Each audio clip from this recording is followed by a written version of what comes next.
very first job, actually, my dad owned a dive shop. So my dad was a Navy diver, um, commercial boat captain. I have a tattoo and he always signed everything Captain Dad. So I have an anchor tattoo and his signature Captain Dad on my arm. And I was probably 14 years old. I think you needed a work permit at 14 or you had to be 14 to have a work permit. So I was working in his dive shop. I would get up at the very crack of dawn, go ride my bike down the hill to the dive shop and kind of untie the dive boat. In the dive boat, he would take charter guests out to in the Great Lakes in Michigan. We have shipwrecks. And so he would take divers out to dive on a shipwreck in the Great Lakes. So I was his little on land deckhand. All right, Amber, this has been a long time coming and I am so excited. So, we met in a mutual coaching group and it was just so nice to sort of learn alongside you and learn all about you during that time.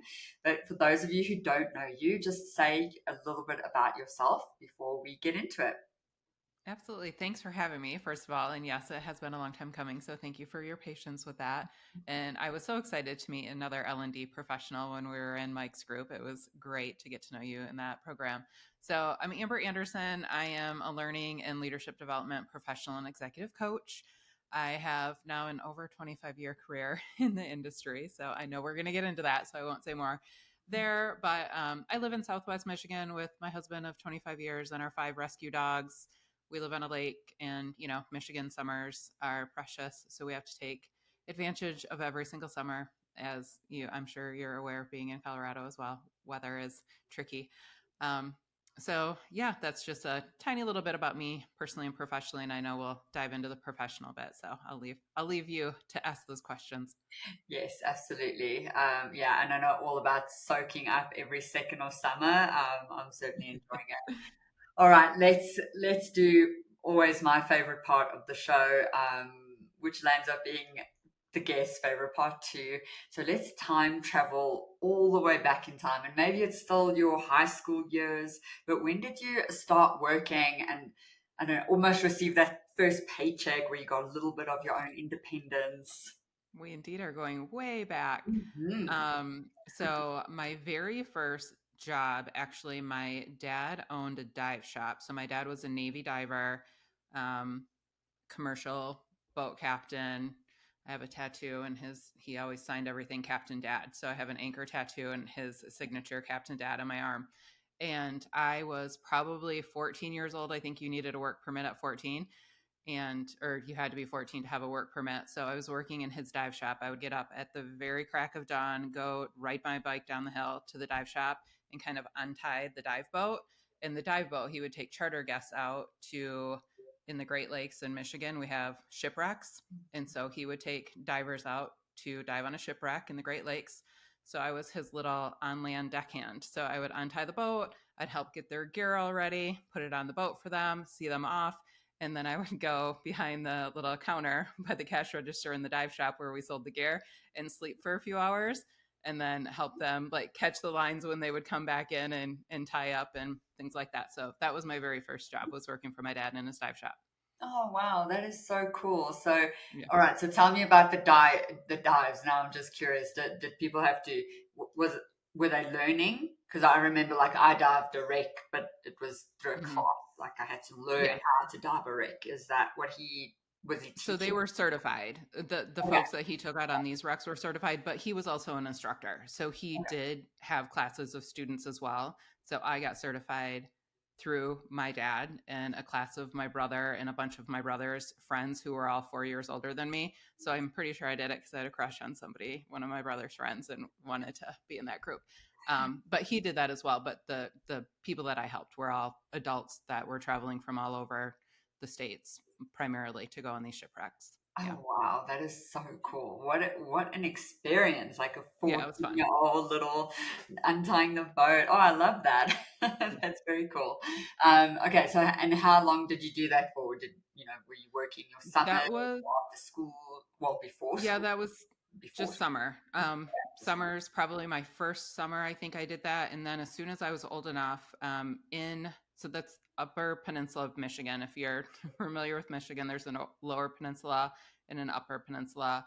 And in the upper peninsula of Michigan, we have, well, in both, I guess, technically, we have ferry boats that go over to Mackinac Island. It's a tourist attraction.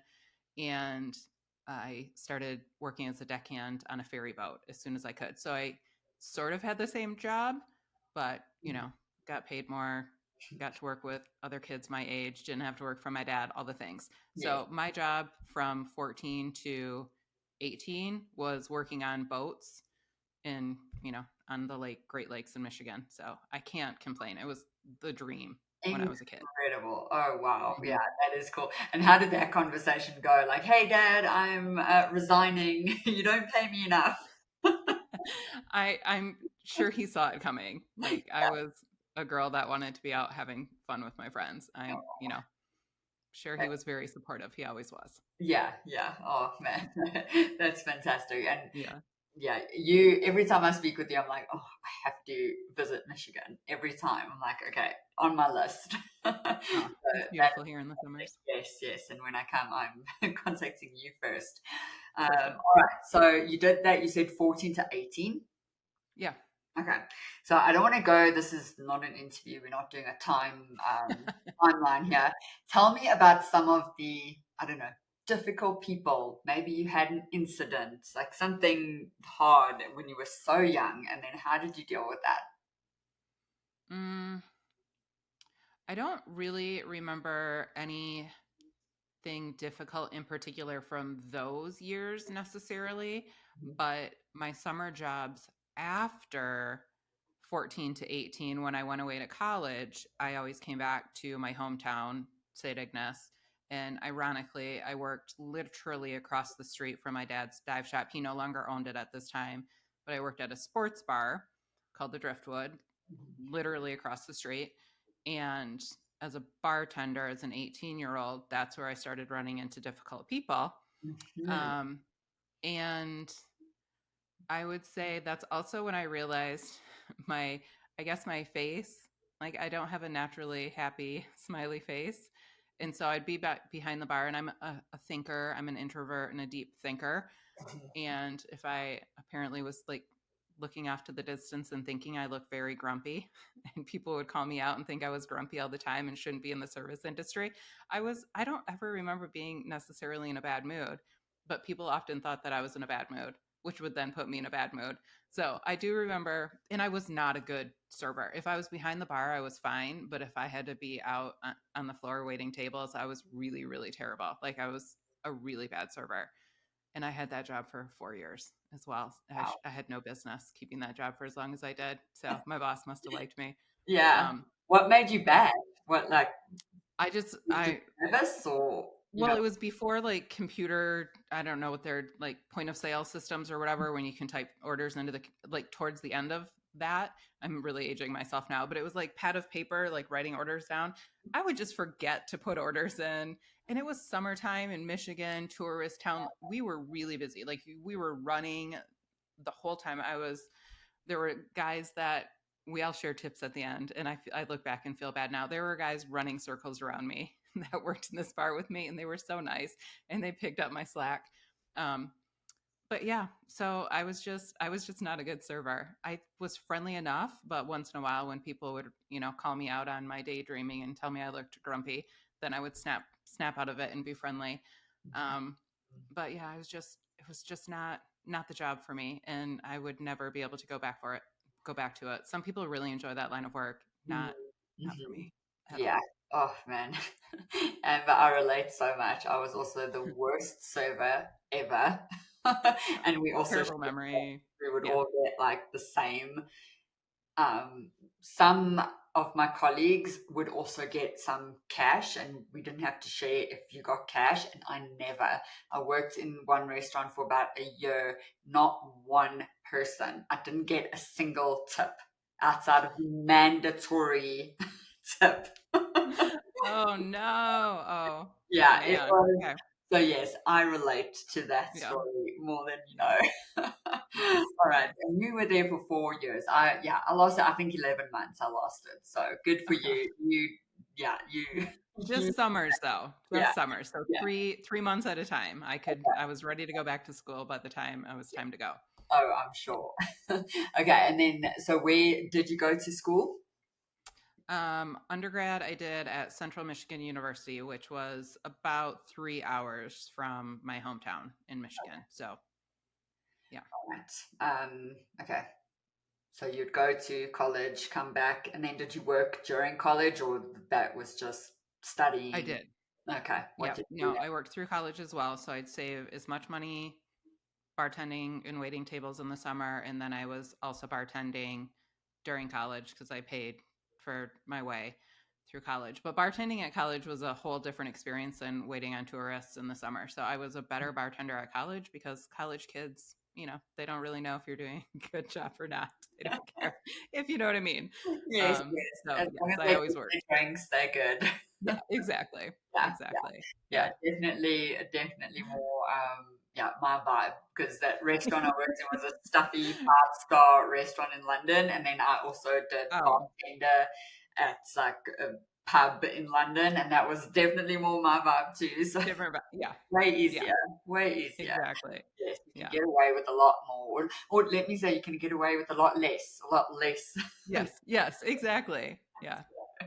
Oh, that's fantastic. All right, so then, all right, so you did that. What came next? And you did that all through college. Yep. Any specific story, whether it's hard or funny or anything that you want to share during that time of your life? Work wise, Yeah, or like um, college in general. I mean, those days, yeah, they're fun to look back on. I think not my fondest memory. I almost said fondest, and that is just not true. But my most obvious memory from working in college is I got sprayed in the face with mace once. It was accidental because I was working at a bar and uh, one of the owners came out and you could you can tell when something's happening at a bar, right? When like everyone kind of goes to one area and a lot of people were rushing towards the women's restroom, and I happened to be like the first kind of or female employee that my boss saw when he noticed this happening, so he grabbed me and was like, Amber, go see what's going on in there. And right when I walked into the restroom, there were girls in there that were about to get in a fight, and one pulled out mace to spray the other one right when I walked in. So I didn't get a direct hit, but I kind of like walked into the stream. Oh, So yeah, that happened. That was unpleasant. wow. Yeah. Oh, so Yeah. you went in to break up a fight, Yeah. basically. Oh, Yeah. just that in Yeah. itself is not cool. Never mind the man. No, That no, it was not so much just fun. adds to it. Oh no. What Yeah. happened? Did everything calm down? Did they get kicked out? I honestly don't. I like have no recollection of what happened. It was really awful. Like more awful than I could have imagined. Like walking into like the aftermath of the spray. I can't even imagine getting a direct hit. I remember it being bad enough that my mom wanted me to quit my job, but I made a lot of money at that bar. So as a college student, so I didn't. But yeah, I'm sure people must have rushed in and broke it up because nothing traumatic happened other than I'm sure was crying Other and than you. pitching a fit and like I'm sure I wanted all the attention knowing me. I don't at the moment, but yeah, it was Oh, bad. oh man. Okay. Yeah. That's not a fond memory as you No. but a very obvious memory. Oh, Yeah. okay. So college days, what happened after that?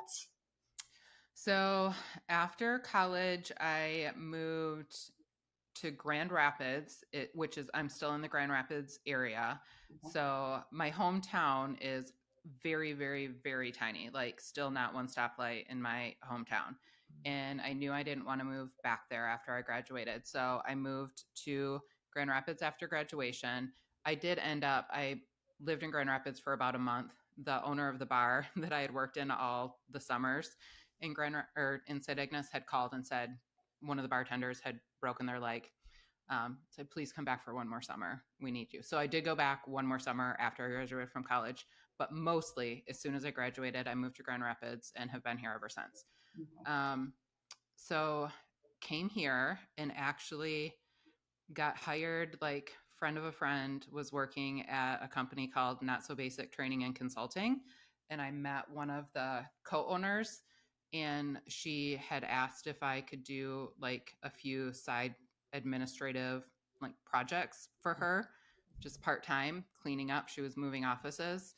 So got to know her a little bit and did some work for her.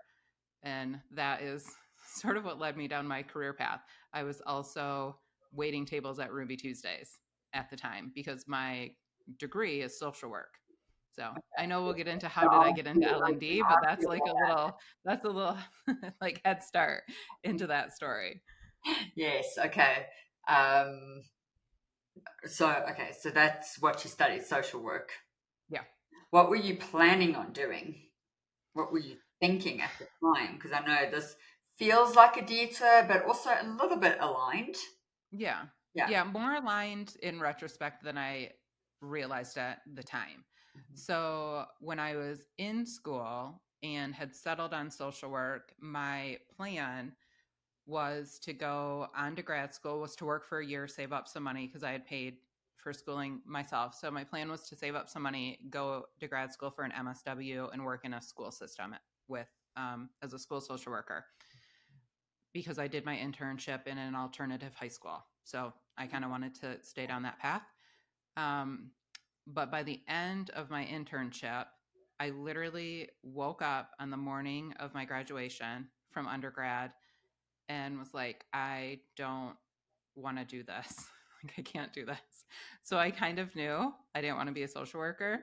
So once I got to Grand Rapids, after I had come back and done one more summer at the bar, moved back to Grand Rapids, was waiting tables, and really did not know what I was going to do. So I didn't really have a plan, to be Mm, honest with you, which was slightly terrifying. yeah. Yeah. You went in with the plan and then the plan went, and Yeah. what made you, I'm always curious. So, I didn't decide to study straight after high school. I did a gap year and a gap 2 years landed up. Um, and it was during that I decided I can imagine I would have done the wrong thing, or not the wrong thing, but just also like misaligned a little bit. Mm-hmm. So what made you, wake up on the morning? It feels like there was such a moment in time, or like a realization. If you said it was like on that morning, Mm-hmm. yeah. What happened? What did you think? Um, well, I remember like the whole time I was doing my internship, it was rewarding in a sense, but it was also very heavy. Like it was very sad.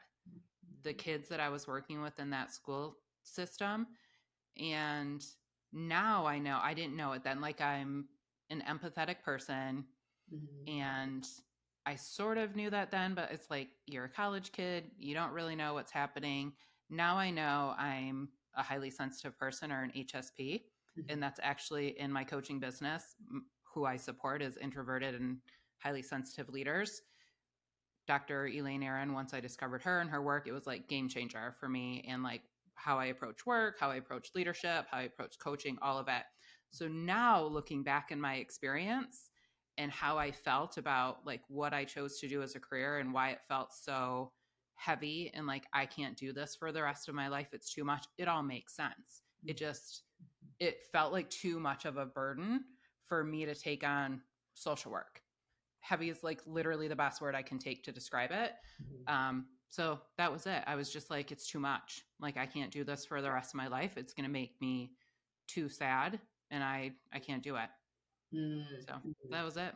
Yeah, okay. And that makes so much sense. And even on the other side of that coin, why you chose it in the first place, because you Yeah, are empathetic towards people and you want to help and you let them in. But yeah, like at some point it just becomes too much. It just becomes yeah, too heavy. And yeah, I think before we clicked record, I was talking about my friend, and because technology today is not working yeah. in our favor, and we're talking about, I can't remember, retrograde, something like that. Um, but yeah, that friend of mine is such an empath as well. She also finds Mm, like things very heavy, takes it in. So yeah, yeah, yeah, yeah, I get that. yeah. Okay, so back at the bar now. You're back at where you are now. You get hmm the it wasn't an internship, but like a entry level position, just helping out, and then you found yeah. out more about the training space. So take us through that journey. Yes. So um, the co-owner of this company, co-founder of this company, asked me to come into her home. So she literally was like moving stuff from one computer to another in the basement of her home to move offices. And she's asking to move files from one computer to another. So I wasn't even going into their office space. I didn't even know what I was doing. I had a word processor in college. Again, I'm aging myself here. It was 30 years ago. Oh, So I I mean, I got have to to know, put notebooks to college. I know Also it's, paper. it's bananas. And I'm still Um, stuck on that, so. right. Right. So I got to know Kathy a little bit, just like literally work. I maybe did 10 hours, 15 hours of work for her and just kind of got to chit chat with her a little bit during this side project that my friend Nicole had hooked me up with. She was looking for this, any random person to do this work. And I don't even remember exactly how it happened, but she somehow asked if I would come into the office and do a little bit of something in the office as well. Went into the office, ended up meeting like the other co-founder of this company called Not So Basic Training.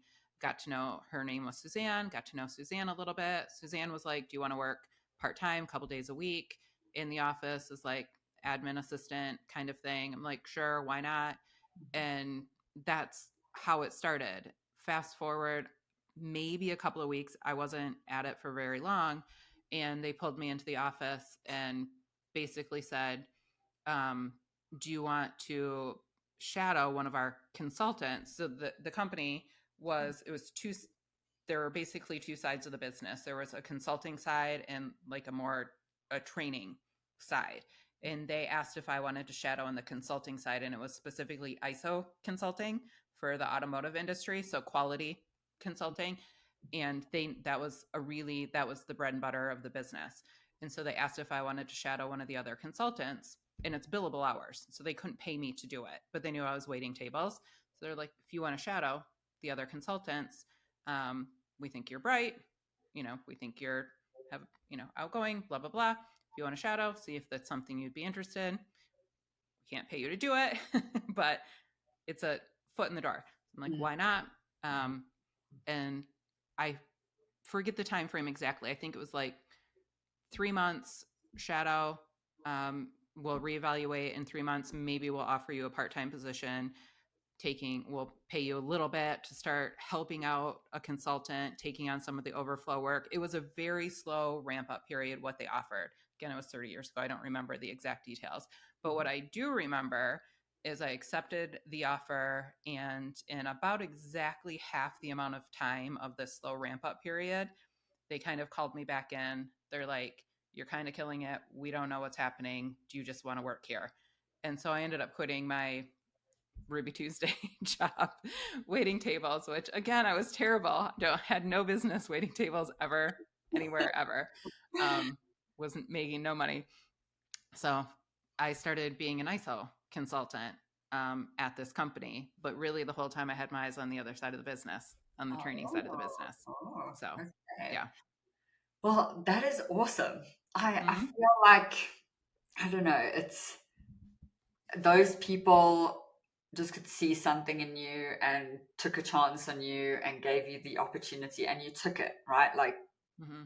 so many people would say, well, no, I'm not going to do this for free. Like, are you Yeah. crazy? You I know? had nothing to lose. I Yes. didn't know. I didn't Yeah. know what I wanted to be when I grew up. I had nothing to Yeah. lose.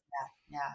So, Oh, yeah. that's and obviously you just had a flair for it. I mean, there must Yeah. have been something. Do you know what that is in hindsight? Like, do you know why, the ramp up period was shortened and they sort of saw something in you? Do you know what that was looking back? I honestly don't. I look back on it and I still like it is still confusing to me. Like how did I do that? Like I remember very specifically kind of every day, especially when I was off on my own, because I was going into companies who's like working with people whose dad started this automotive manufacturing company, and these were like parts suppliers. So it was manufacturing companies. They were making parts, supplying the big three. So like GM, Ford, Chrysler, and the big three automotive were forcing these small family owned businesses to be ISO certified in Mhm. order to keep supplying to them. So then they had to hire us as consultants to come in and basically look at their business from behind the scenes, their books, their processes, their manufacturing line, everything. And my job was basically to go in and tell them all the things they were doing wrong and all the things that they had to change Mhm. and do differently in order to stay in business. And not only was I going in and telling them all the things they were doing wrong and had to change, but they were paying me, my company, a Mhm. lot of money for me to go in and do that. Mhm. I'm And you're like, 22 years old, yeah. you know, and it's like my dad started this company. It was a Yeah. bananas experience. Wow. And the whole time, it was very, very intimidating. I will say, I think I had um, like street cred a little bit from being from the Upper Peninsula and like growing up with like a kind of a Navy diver, captain dad, hunting, fishing. Like I had that kind of like I could talk like that to the guys Mhm. that I was working with. Um, so I could like, I don't know, relate to them a little bit. But I was also, I fell in over my head a lot of the time. I think I did that for, I mean, I did that for a few years though. But like, I remember very specifically every single day feeling like I'm going to be found out today. Like, Mhm. but it wasn't true. I knew what I was doing. I was doing a good job, but I very specifically I was terrified the whole time. The whole time I had that job, honestly. Oh, oh. Yeah. It was bad. You do have an older brother, right? So maybe that also you have a Yeah. maybe that helped. Who knows? Because I Yeah. just remembered our brother's friends. Yeah. Oh, okay. So and then so you did already mention you had your eye on the other side of the business. Mhm. So how did you get in there or move or start learning about that? Because that's ultimately where you've landed up. I'm just Oh, making a few puppy. assumptions. Sorry, I'm a squirrel when I see dogs and I see a puppy in the corner. So I Oh, was like, oh, puppy. yeah. Oh yes, my dog. He's got his own little personality. Oh my I gosh, feel like I should make a him dog will always get my attention. Sorry. Um, yeah. So I didn't actually land on the other side of the business, which is kind of part of the story. okay. But part of the ISO consulting side of the business, there was one element of the well, there were a few things that I did training on, and I don't remember all of the topics. But one of the main things that I did, like stand up in front of a classroom and train on, was called internal auditor training. Because once we would rewrite all their procedures and get them certified, then they had to maintain that certification. And so external parties would come in and do the certification and then come in and audit them once in a while. But internal employees would become internal auditors to prep for these audits. And I would do internal auditor training to get them ready for it. And that was my favorite part of the job.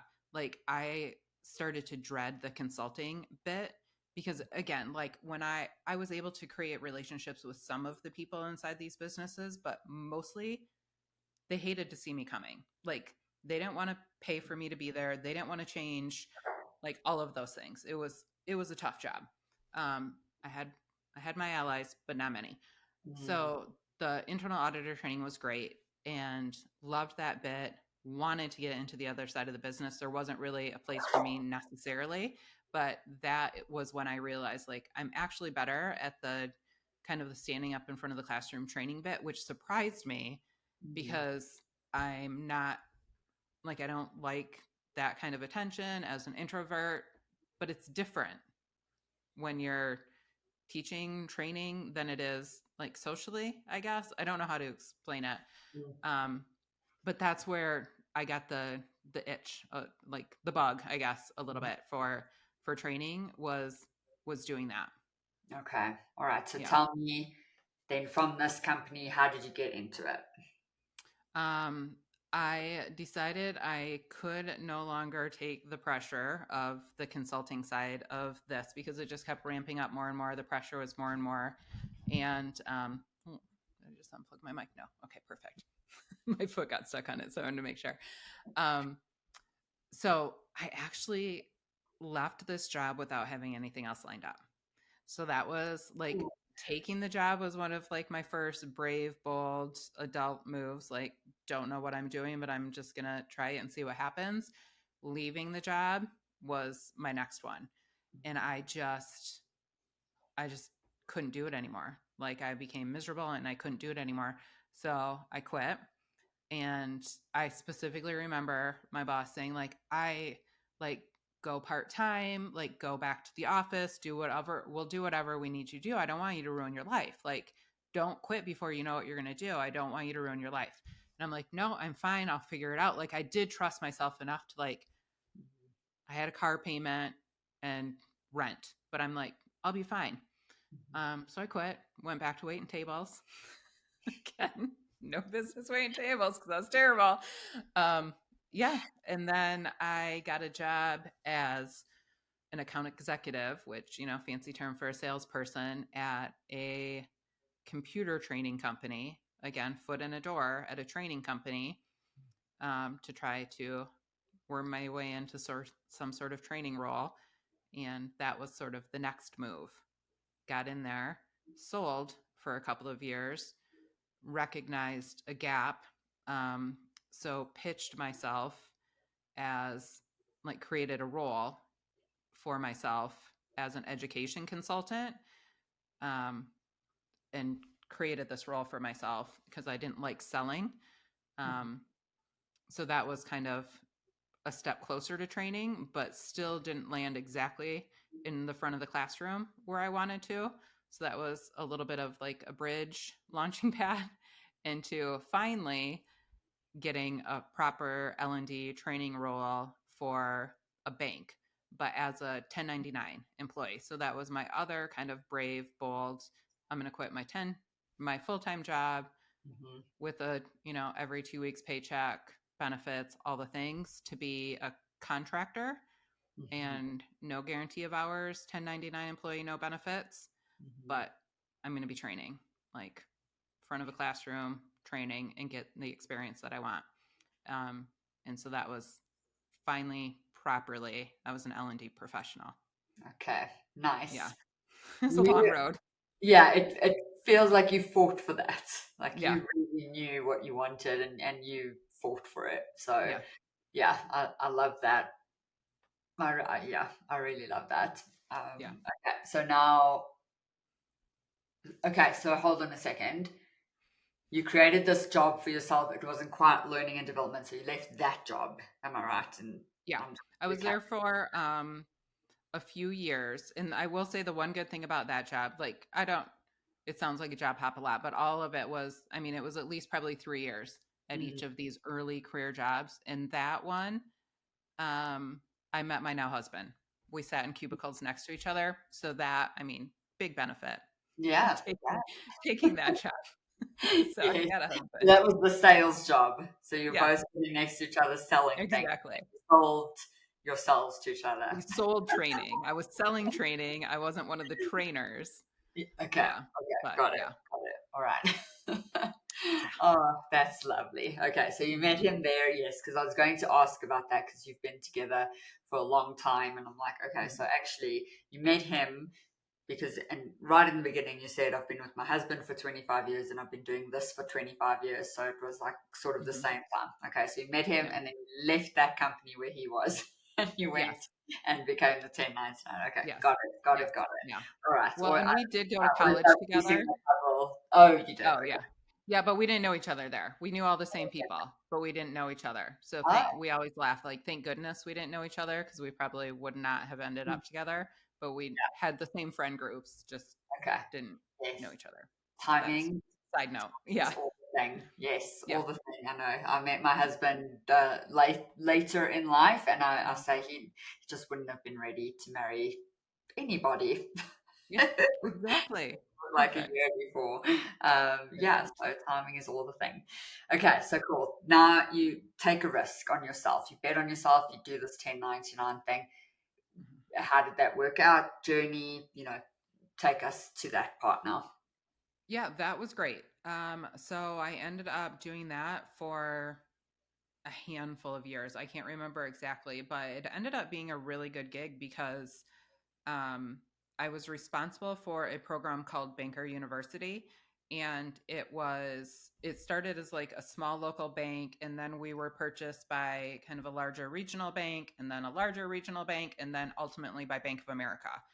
And Okay. so they kept me on as a contractor through the first few like mergers, acquisitions, and then Mhm. they hired me on full time eventually.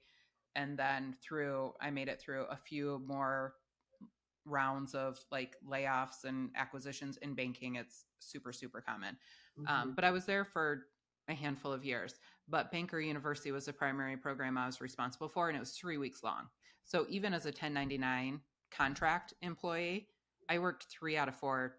I worked 3 weeks a month. So it was kind of a perfect Oh, schedule. okay. Um, so, I mean, no complaints. But yeah, so I helped create the curriculum, and then the only thing about it is I was responsible for three states basically. So I covered Michigan, Indiana, and Illinois. So depending on where the course was happening, I sometimes was away Mhm. for 3 weeks. I mean, I'd come home on the weekends because it was usually drivable, um, but I was away, so that wasn't the best. But I Okay. got a lot of experience with Yeah, that yeah, job. that's Yep. awesome. That sounds very cool. Okay, so that's yeah, that was your biggest, well, not biggest, but biggest to date of your journey of Yep. a learning and development. Okay, fantastic.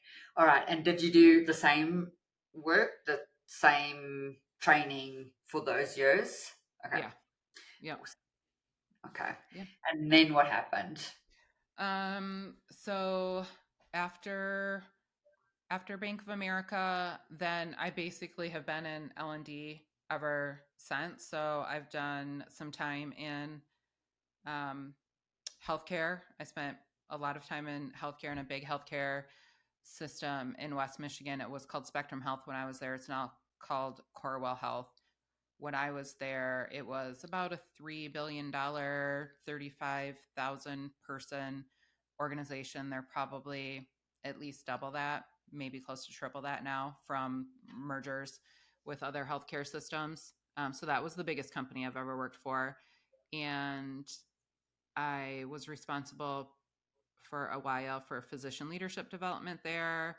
I We went from decentralized L&D from different parts of that healthcare system to centralized. So I was one of like the not founding, I guess, leaders of Spectrum Health University. So we created that university there, which was really, really cool. And we ended up being an award winning learning function because we applied for all the awards all over, we were doing it intentionally.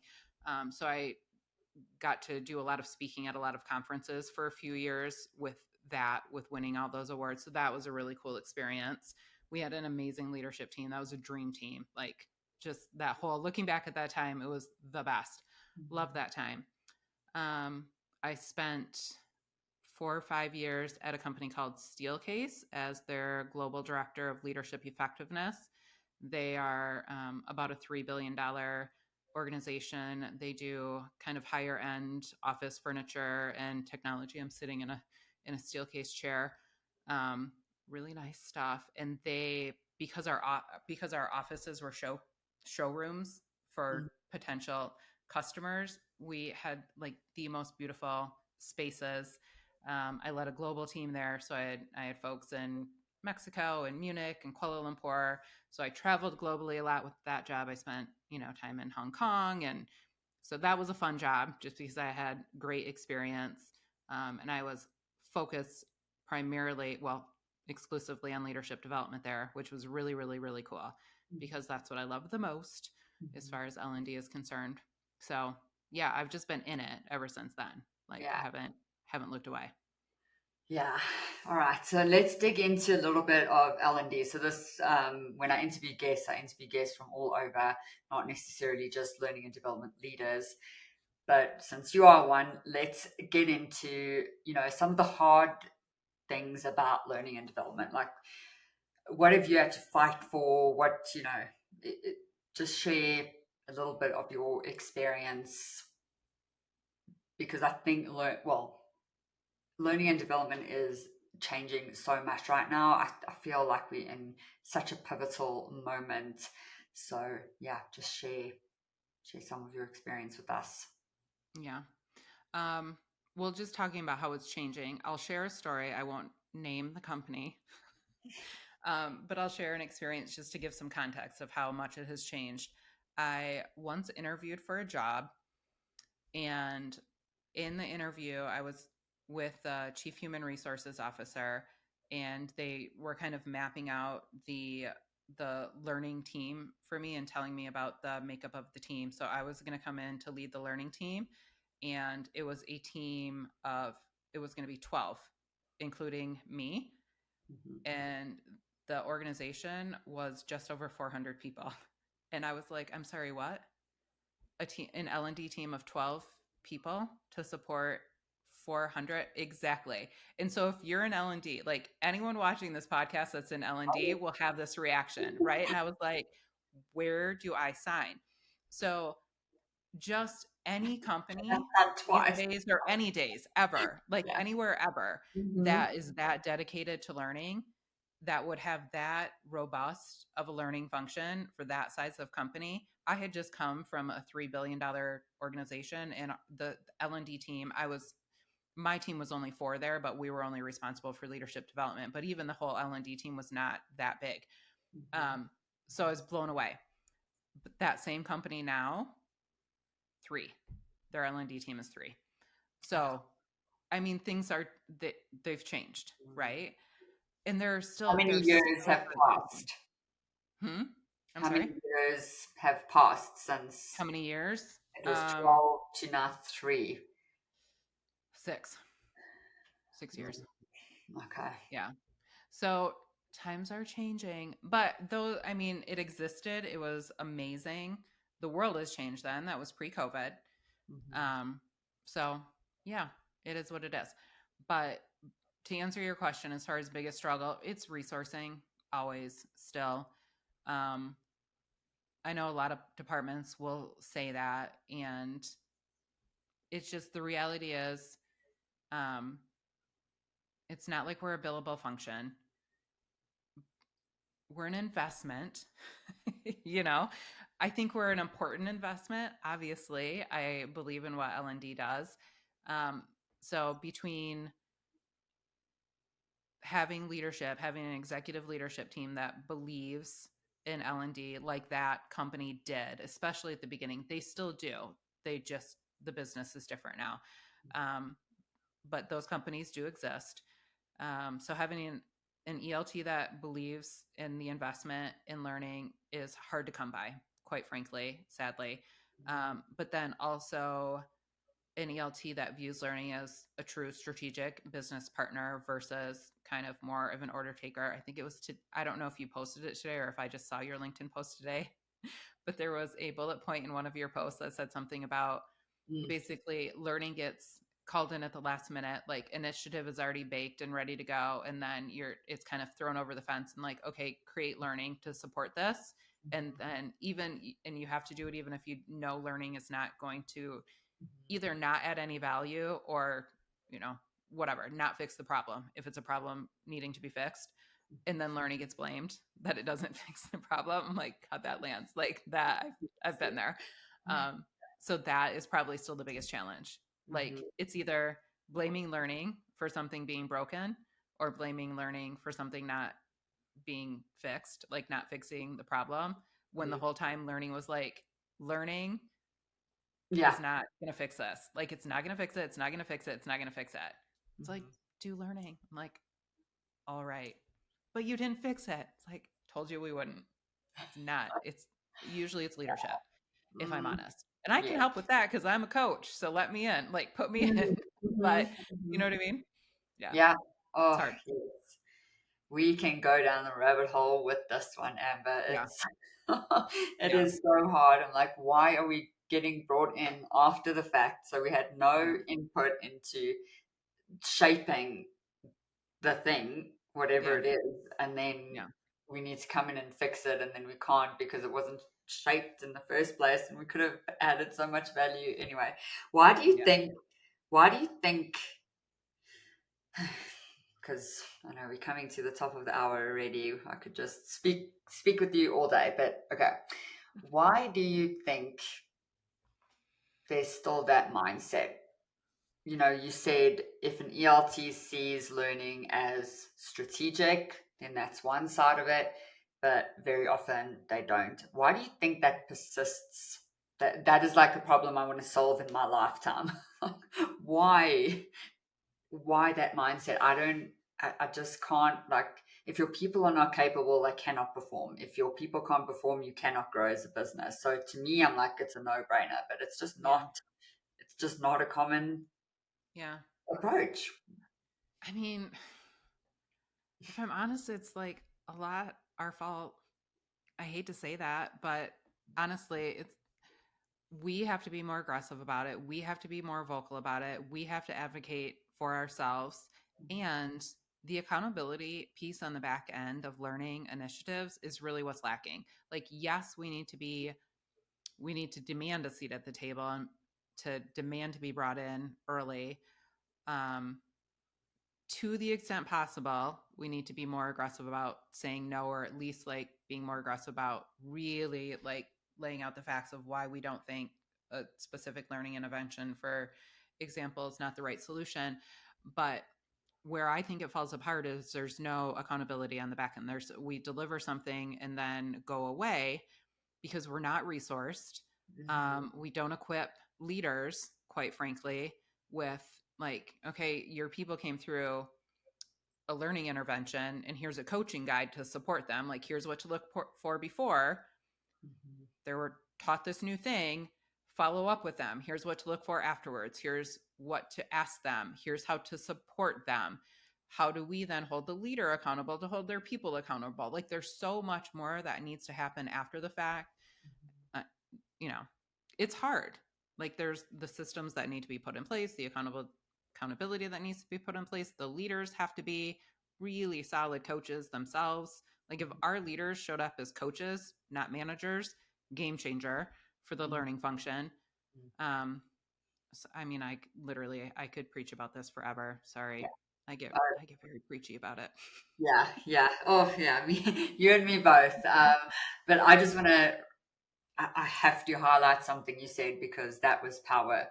Like, we come in, we deliver something, and then we disappear. Like, oh my gosh, yes, that needs to change so much. So thank you Yeah. for saying that.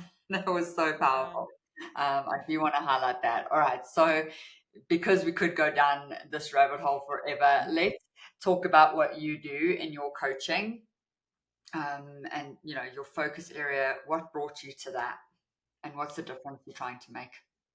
So I I was hired at my current company as the executive coach, got in there, realized there was never any leadership development ever done in 40 years. So I kind of took on leadership development because I'm like, I can't coach these folks if they've never actually had a chance at any formal development. So took that on as well.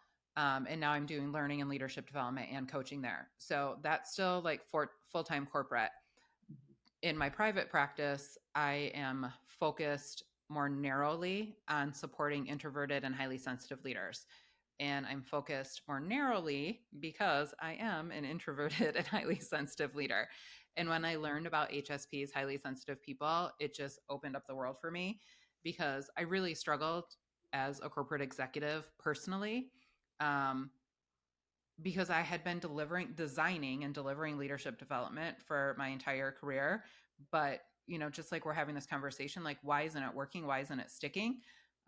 Part of the reason, a big part of the reason is that back end we were talking about, but also when you try to change behaviors just by going straight into the actions, but like saying change your behaviors, like you're dropping right into the middle without considering like thoughts, feelings, and how those actually influence behaviors.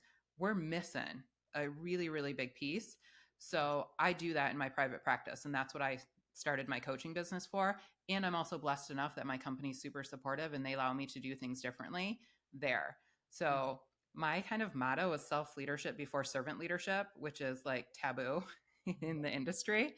But you can't give what you don't have. Self leadership is just like learning to manage yourself before you try to manage others. or lead others. So I really focus in both areas of my life with nervous system regulation, mindset management, and then strategic skill set development. And only then can you really change your behaviors and do things differently, whether it's in leadership development or learning and development. But when you approach it from all angles with nervous system, mindset, and skill set, bring it all together. That's what I do in both parts. But specifically with coaching, because it's even more important for introverted leaders, highly sensitive leaders to have that calm, regulated nervous system and be able to manage our minds first. And then we can go in and do things differently from a behavior perspective. Hugely important. Oh, this is so critical. I love it. Yeah. I'm just, yes. And, and I know a little bit about your work because we went through the coaching together with Yeah. Mike. So I do have a little bit more of a background to you and your journey and things like that. And yeah, but now, even for me, the penny has dropped. Like for the first, I'm like, oh, oh, yes, this is so Mm. important. And Mm. you just don't even think, I mean, and I love that. What did just say it again? So self leadership before servant leadership. Was that Yeah. your, Yeah. yeah, yeah. And that's absolutely critical because I feel like if we don't know ourselves and we don't know how we're showing up for our team or, Exactly. all of the things, we can't serve them. Like we can't help, and definitely I've gone through that journey. So yes, I know you support introverts. I'm not an introvert. I am like completely on the other side of that spectrum. But it's still important to have Yeah. that self-awareness because Absolutely. even for me, I know I can, like, I get so excited, I interrupt people, and like doing this podcast, I'm learning so much because I need to Yeah. just stop and listen, and Yeah. and so it's Yep. great. Like self-awareness, it makes all the difference. So Yeah. yeah, Exactly. I'm still going to be learning, but it's good. Always. Yeah. Yeah. Okay. So, all right. And you consult and that, how are you trying to grow your business and serve the people, like achieve that mission you want to achieve? And again, just because I have a bit of the background that I can ask this question, bit of a leading Yeah. question, I guess. Yeah. Well, it's a little bit difficult working full time and growing a business, of course. So I mostly just add value however I can, best I can on LinkedIn with sharing what I learned, sharing what I know just through posting videos and content. So I do one on one coaching right now, and I usually coach people for 12 weeks. We meet 3 times a month. I have one week for integration, usually I call it, because you usually need a week literally to think and reflect and integrate what we've talked about during our 3 calls. In 9 calls, 3 months is usually like a good time frame. And the foundational approach that I use is called immunity to change. So that was my very first coaching certification, and it's through a company called Minds at Work. Um, but it's from doctors Keegan and Leahy out of Harvard for in their thought leaders in adult development theory. So I did a year long program with them. It was in 2018, I think, and it was so intimidating. I mean, training with Harvard professors, and there were people in that room from Mayo Clinic and MIT, and it was another one of those imposter syndrome experiences that I was just like, what am I doing here? And it was the best experience ever. But anyway, so I use an ITC approach to immunity to change approach to coaching, and then I layer in nervous system regulation and mindset management to make it that holistic approach. So Mm. one-on-one coaching, and in the fall, I'm going to be launching a group program called the Alchemist Leader Lab. So all the things, yeah. Oh, But no. LinkedIn is where I show up mostly. My website is Amber Anderson Coaching, super easy. Yeah. But that's where you can find me. Oh, so many people need you, truly, Oh, in this thank you. era, in this time with this uncertainty and people just figuring it out. I think that like showing up just grounded and in yourself is so important. Like in Yeah. yourself, that's a great expression, but like just No, I showing get it. up Yeah. from the inside out, maybe Yeah, that's the that's best, perfect. Yep. better way to say that. Yep. Yeah. Okay. Last question we ask every guest. Travel again back in time to young Amber. What would you thank yourself for doing then? Mm, I think being brave. Like, I think decisions that I made at the time, I actually would have thought were the opposite of being brave or courageous. Like, like quitting my job before Mhm, having one lined up, I at the time thought I was being a quitter, like in a bad way. mhm, But when I look back on it now, I think it was very courageous because I knew that is not what I didn't want to be a quality consultant for the rest of my life. I knew I wanted to do something different. And I thought I was giving up on myself because I was in over my head. And what I was really doing was like taking a bet, taking a chance on myself by going after what I really wanted to do. So mhm. didn't realize it at the time, but I was brave, I was courageous, and look where it got me. Yeah. Oh, Yeah, love that so yeah, much. And I was actually thinking that I'm like, yeah, she really bet on herself at a young yeah, age, and yeah, so awesome. yeah. All right. Any last closing words before we wrap this awesome conversation up? I don't think so. Thank you. This was so fun. It was so nice to catch up with you and see you again. Yes, I know you too. Yeah, It's been way too long, so yeah, it's been yeah, awesome. for sure. Thank you so much for being here and sharing. Thank you. Bye. I'll see you soon.